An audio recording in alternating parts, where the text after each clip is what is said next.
Bismillahirrahmanirrahim. Assalamualaikum warahmatullahi wabarakatuh. Saya Siti Ardiansyah Husnulatimah, NIM 1917005 akan mempresentasikan materi sumber belajar sebagai komponen media pembelajaran.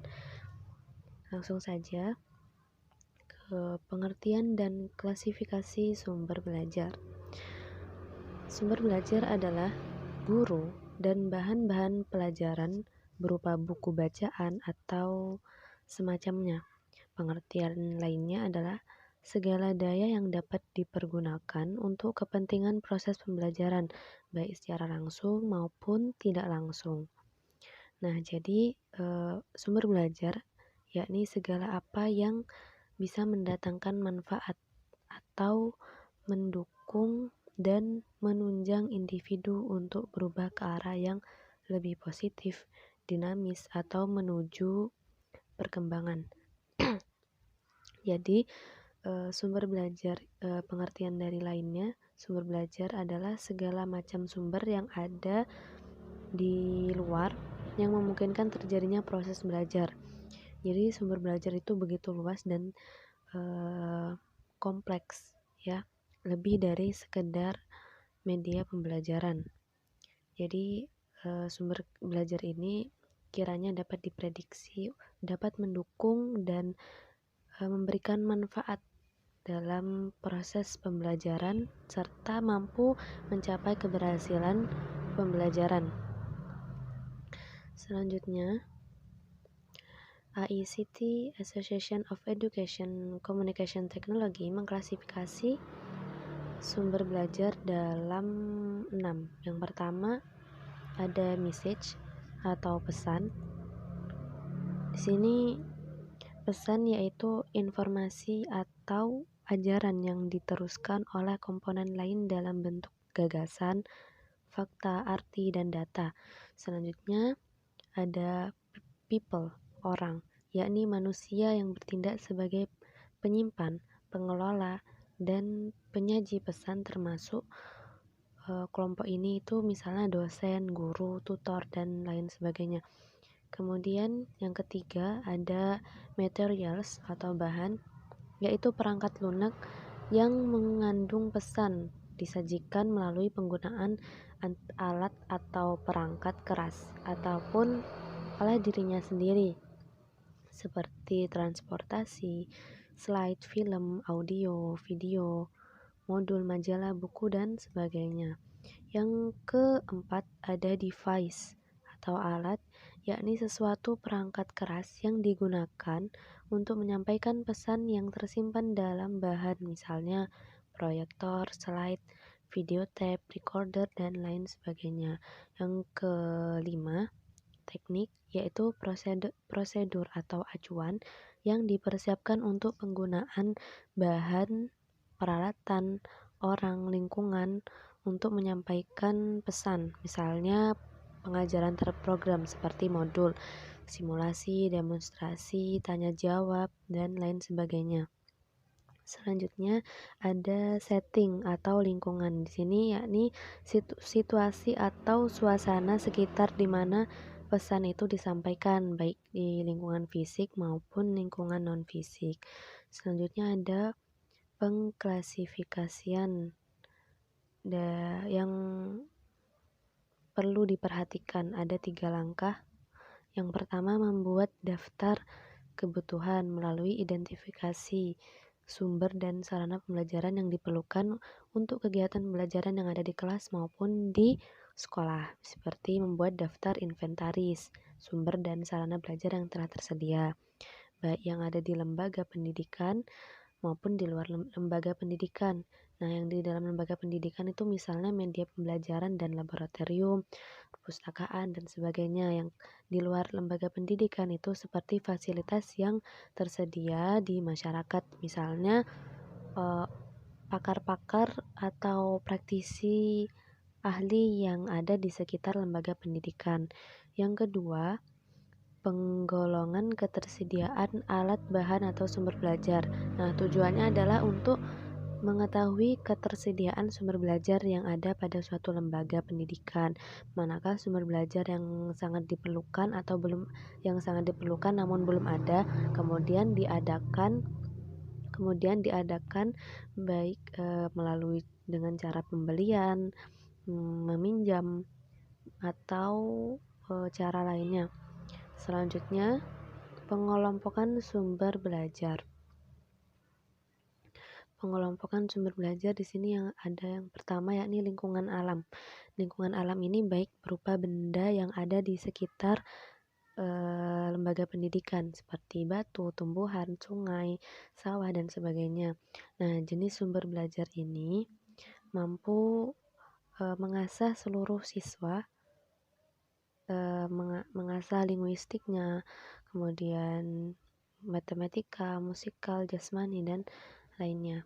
Yang kedua, perpustakaan. Nah, perpustakaan di sini berisi buku, majalah, jurnal, dan lain-lain. Yang ketiga ada media cetak seperti koran. Kemudian yang keempat ada narasumber. Narasumber ini bisa praktisi dalam bidang tertentu sesuai dengan pelajarannya seperti pedagang, polisi, militer, dan petani.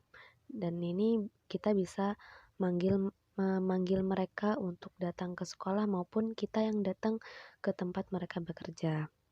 Yang kelima, karya siswa. Karya siswa ini berupa media yang diciptakan oleh siswa. Misalnya lukisan, peta, dan alat-alat lainnya yang diciptakan oleh siswa. Yang keenam, media elektronik. Di sini berupa komputer, radio, TV, internet, dan sebagainya. Slide selanjutnya, komponen sumber belajar. Di sini ada tujuan dan fungsi sumber belajar, kemudian bentuk dan keadaan fisik sumber belajar, dan yang terakhir pesan. Nah, yang saya jelaskan lebih dahulu di sini bentuk dan keadaan fisik sumber belajar. Jadi bentuk fisik sumber belajar itu tentulah berbeda-beda, namun dapat memberikan manfaat dalam proses pembelajaran. Kemudian pesan. Nah, pesan di sini bagaimana sumber belajar itu mampu memberikan pesan, mampu menyampaikan pesan yang terkandung di dalam sumber belajar tersebut.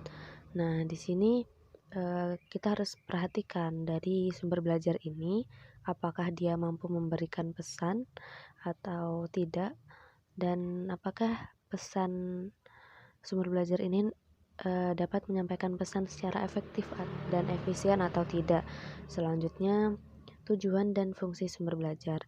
Tujuan dari sumber belajar adalah untuk meningkatkan efektivitas dan efisiensi kegiatan proses belajar mengajar melalui pengembangan sistem yang instruksional. Kemudian fungsi sumber belajar. Fungsi sumber belajar yang pertama, meningkatkan produktivitas pembelajaran, di mana sumber belajar ini dapat digunakan dengan waktu yang singkat namun memberikan manfaat yang maksimal. Kemudian sumber belajar ini dapat mengurangi beban guru. Yang kedua, memberikan kemungkinan pembelajaran yang sifatnya lebih individual dengan cara mengurangi kontrol guru yang kaku dan tradisional. Kemudian memberikan kesempatan bagi siswa untuk mengembangkan kemampuannya. Yang ketiga, memberikan dasar yang lebih ilmiah terhadap pembelajarannya dengan cara perancangan program pembelajaran yang lebih sistematis. Kemudian pengembangan bahan pengajaran itu dilandasi dengan penelitian.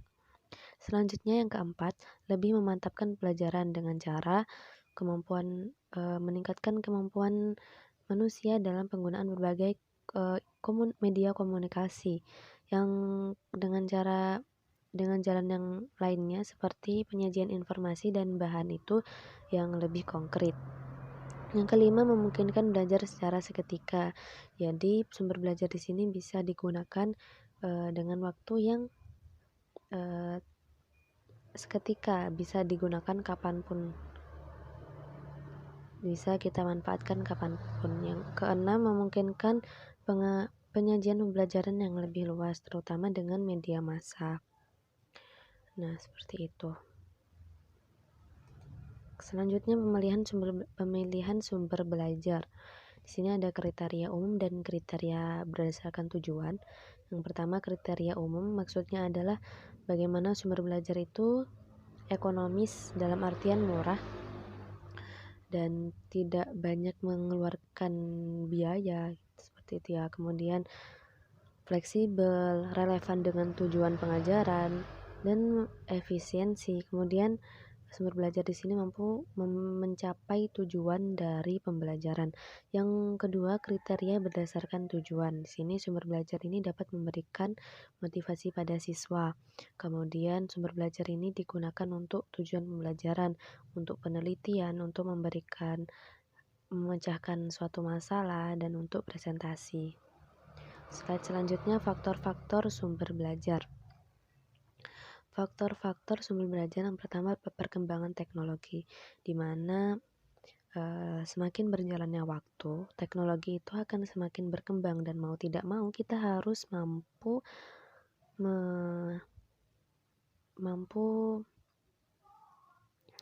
mengatasi hal tersebut, mampu memanfaatkan teknologi yang ada dengan cara yang maksimal. Jadi walaupun dengan teknologi yang berkembang, kita harus mampu memberikan sumber belajar juga yang disesuaikan dengan teknologi yang berkembang saat itu. Kemudian yang kedua, nilai-nilai budaya setempat. Di sini bahan-bahan yang digunakan sebagai sumber belajar harus disesuaikan dengan nilai budaya sekitar yang dipegang oleh masyarakat setempat. Nah, hal ini sangat berpengaruh terutama pada sumber belajar yang tidak dirancang.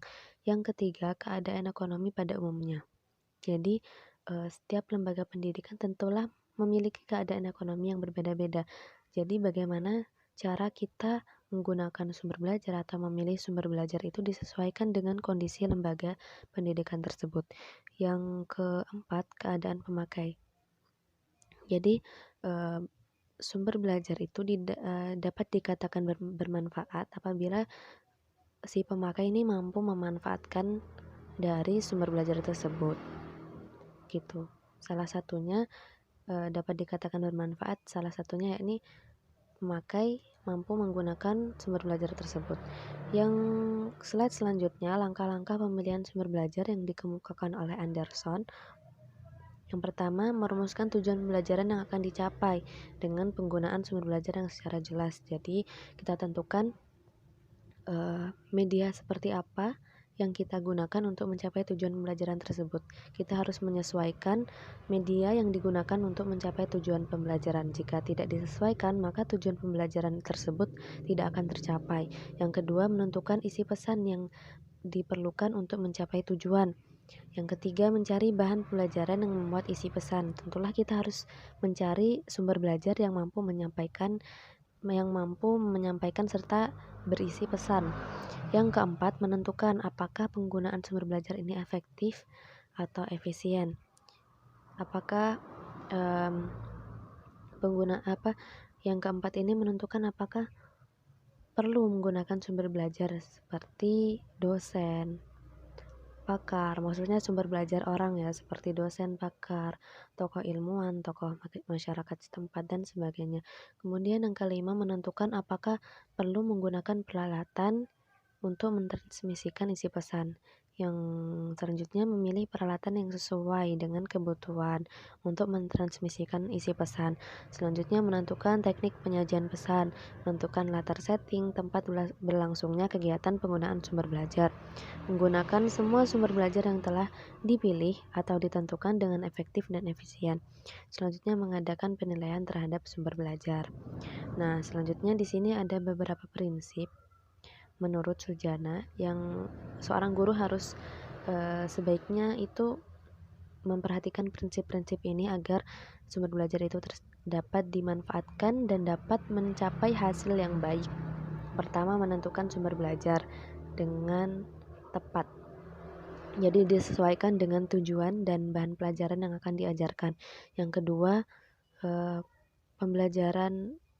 sumber belajar itu perlu diperhitungkan apakah penggunaan sumber belajar itu sesuai dengan kematangan dan kondisi kemampuan anak didik tersebut. Selanjutnya, teknik dan metode penggunaan sumber belajar itu harus kita gunakan secara tepat ya. Tekniknya harus tepat dengan sumber belajar. Sumber belajar yang A harus digunakan dengan teknik dan metode yang A. Jadi tidak boleh dicampur-campur aduk tekniknya dengan bahan sumber belajar tersebut. Selanjutnya, menempatkan atau memperhatikan sumber belajar pada waktu dan tempat situasi yang tepat. Kemudian slide selanjutnya, prinsip-prinsip penggunaan sumber belajar. Di sini yang pertama, penggunaan sumber belajar hendaknya dipandang sebagai bagian integral dari suatu sistem pengajaran.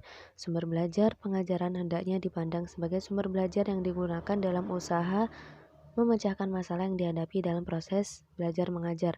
Yang ketiga, guru hendaknya benar-benar menguasai teknik dari suatu sumber belajar pengajaran yang digunakan. Selanjutnya, guru seharusnya memperhatikan untung ruginya dari pemanfaatan sumber belajar tersebut.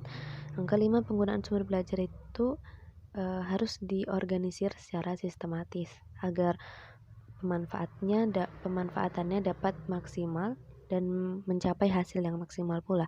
Kemudian memanfaatkan multi sumber belajar jika hal itu diperlukan. Selanjutnya, manfaat sumber belajar. Yang pertama, dapat memberikan pengalaman belajar yang lebih konkret dan langsung. Kedua, meningkatkan motivasi belajar anak. Yang ketiga, dapat menyajikan sesuatu yang tidak mungkin diadakan, dikunjungi, atau dilihat secara langsung dan konkret. Selanjutnya, menambah wawasan dan pengalaman anak. Kemudian dapat merangsang anak untuk berpikir, bersikap, dan berkembang lebih lanjut. Selanjutnya, memberikan informasi yang akurat dan terbaru. Nah, ini ada manfaat menurut tim pengembangan ilmu pendidikan dari FIP UPI mengungkapkan manfaat sumber belajar sebagai berikut. Ada 6 manfaat ya, bisa dibaca. Kemudian slide selanjutnya, langkah-langkah pemanfaatan sumber belajar.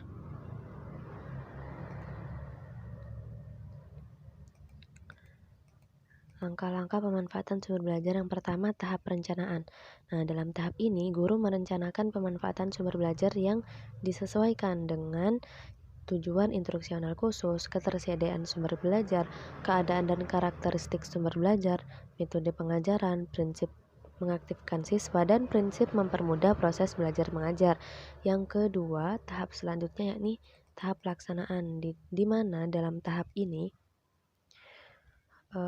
guru itu hendaknya mengadakan apresiasi atau pengenalan sumber belajar, kemudian memperhatikan dan menyesuaikan dengan rencana.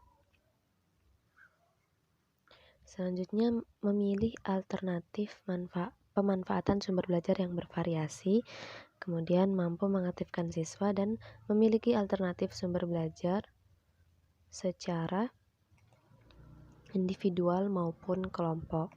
Tahap yang ketiga yakni tahap evaluasi, di mana dalam tahap ini guru hendaknya dapat mengukur dan mengetahui tentang keberhasilan pemanfaatan sumber belajar dalam proses belajar mengajar, kemudian kesulitan dan hambatan dalam tahap pemanfaatan sumber belajar. Dan tahap yang terakhir yakni tahap tindak lanjut, di mana guru hendaknya melakukan hal sebagai berikut. Yang pertama, mengatasi dan memperbaiki hambatan dan kesulitan. Yang kedua, mengadakan pengembangan pemanfaatan sumber belajar yang telah berhasil. Dan yang terakhir, meningkatkan pengetahuan tentang sumber belajar. Sekian penjelasan dari saya mengenai sumber belajar sebagai komponen media pembelajaran. Kurang lebihnya saya mohon maaf apabila terdapat beberapa penjelasan yang kurang jelas dan rinci. Dan terima kasih. Wassalamualaikum warahmatullahi wabarakatuh.